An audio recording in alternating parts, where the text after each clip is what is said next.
Right, so have a look at this.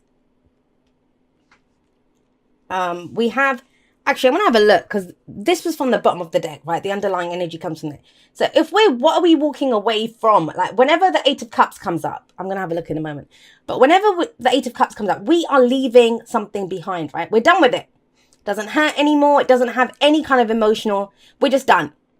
That's why it's so easy to leave those 8 cups around. They look amazing, right? Beautiful, shiny, lovely cups in this deck.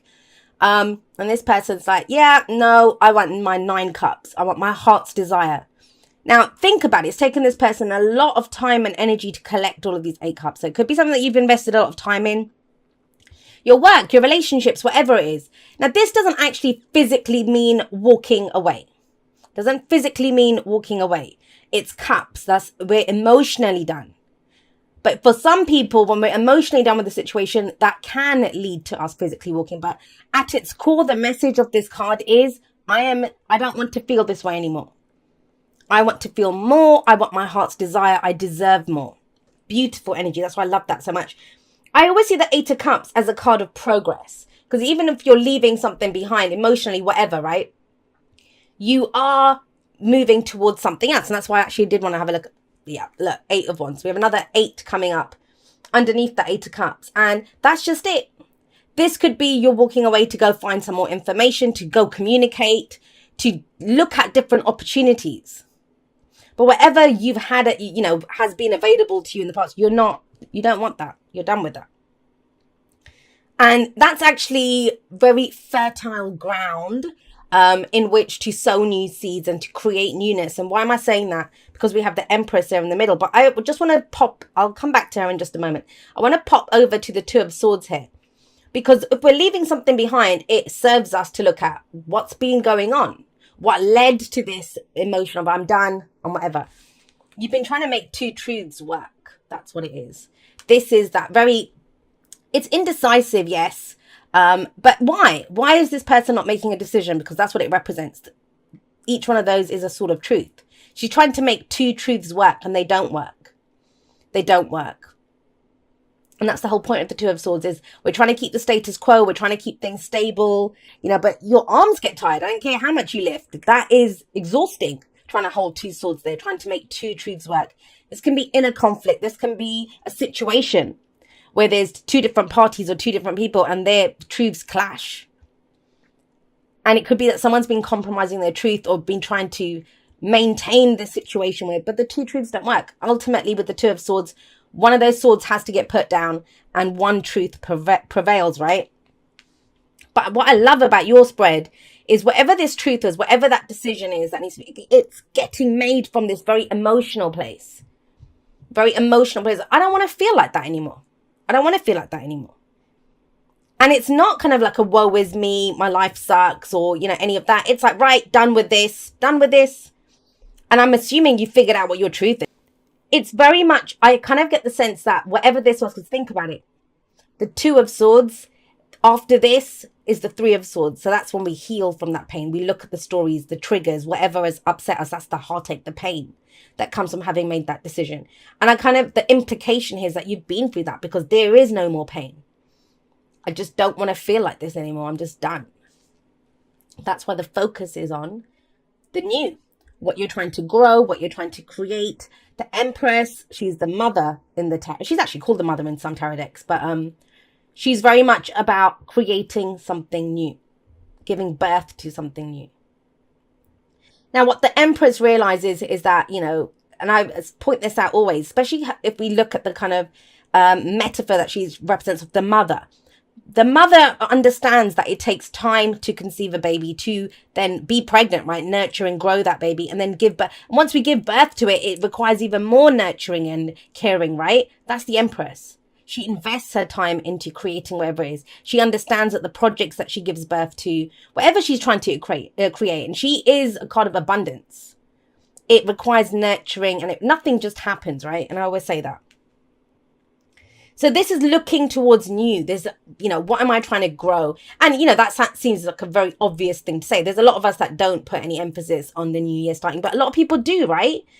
And this is that kind of like, well, I'm done with all of that. You know what you're done with. And the messages that have been coming up in the dailies on Instagram, they have been like this. It's like wrap it up, say farewell to whatever we're saying. And that's kind of coming across very strongly. No more indecision.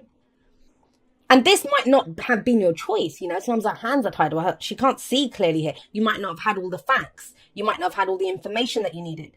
Or, I have to pay the bill, so I have to stay in that job. Or, I don't know, this relationship, it's too good to leave, too bad to stay. That kind of energy might have been going on. That's finished. The world says that. The world says that.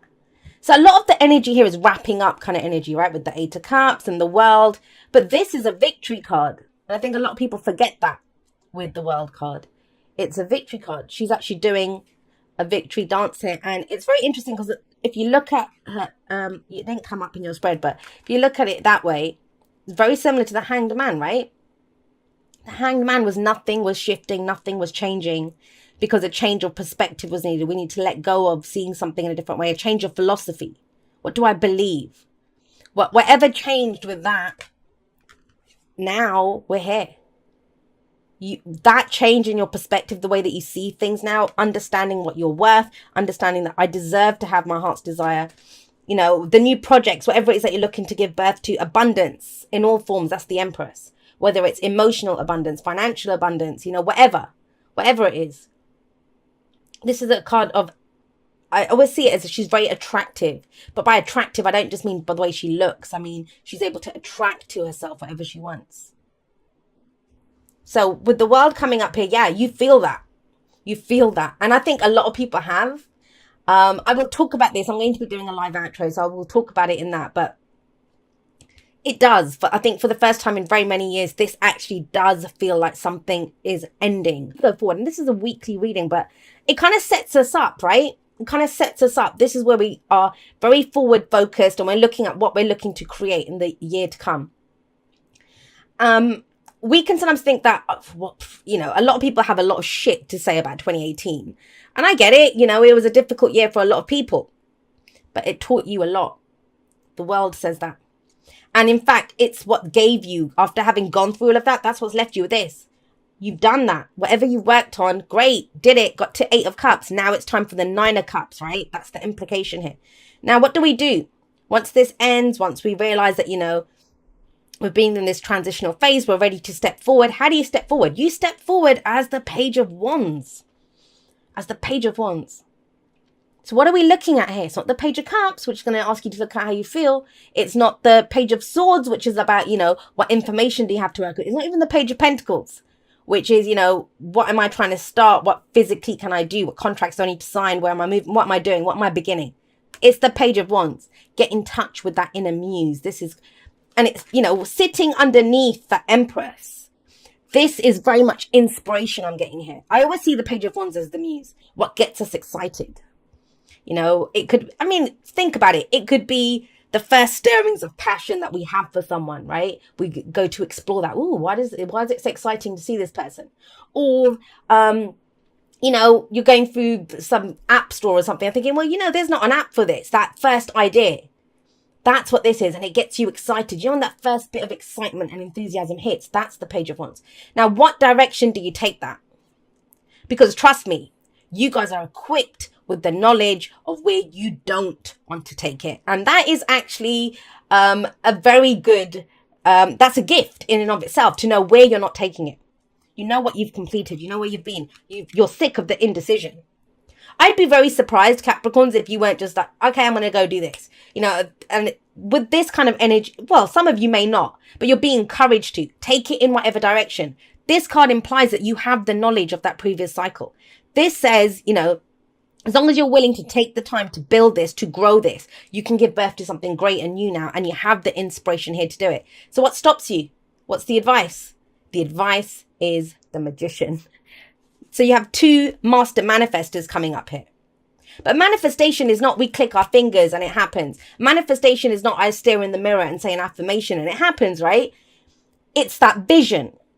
It's the direction. It's our true north. It shows us this is what my heart desires and I'm willing to do whatever it takes.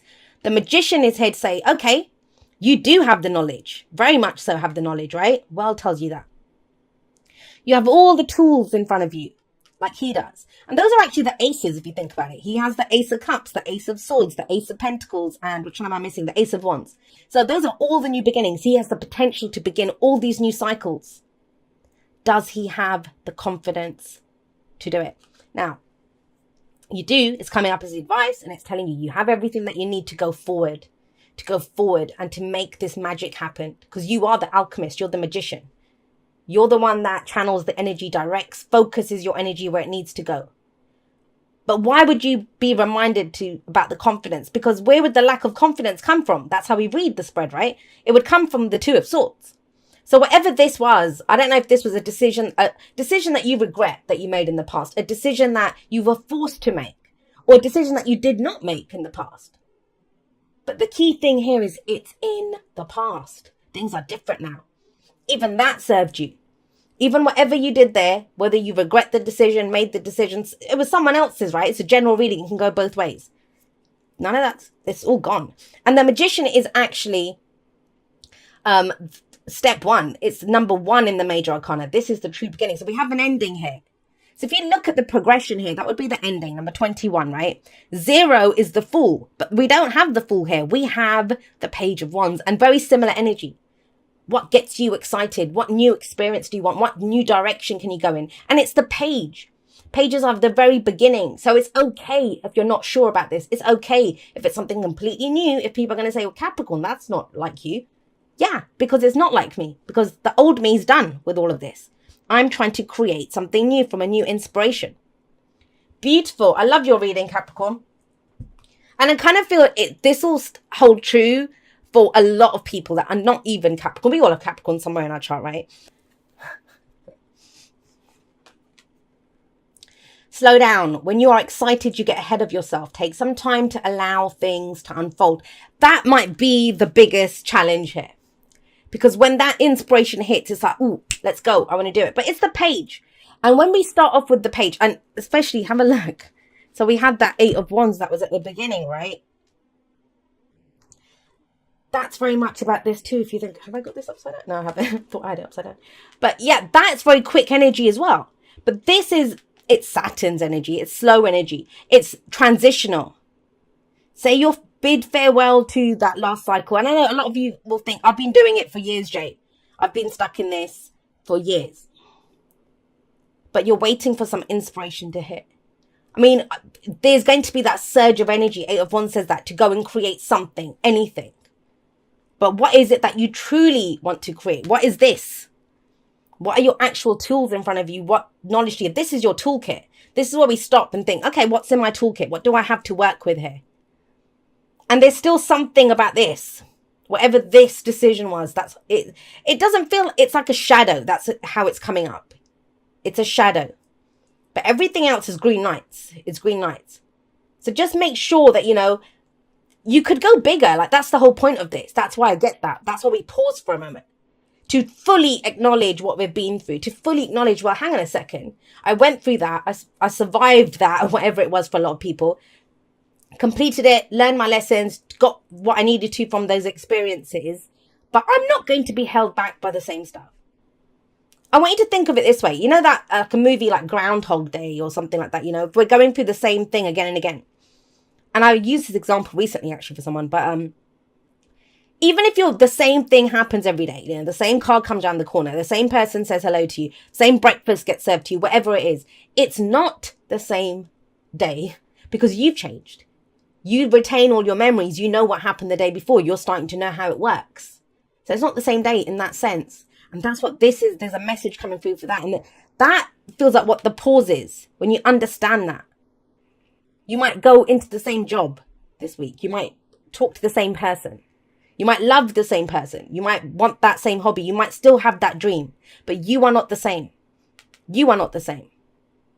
You have new tools in your kit to work with. And this is gone. Right. All right, my lovelies. Thank you for, watching your reading. I am going to be doing a live outro. In fact, if you're watching this video, as soon as it's gone up, you should see a notification there of when I'm planning to do it. If not, it will already be up and I'll link it at the end of this video. But I love you guys very much. I will see you next time. That's all for now. Goodbye.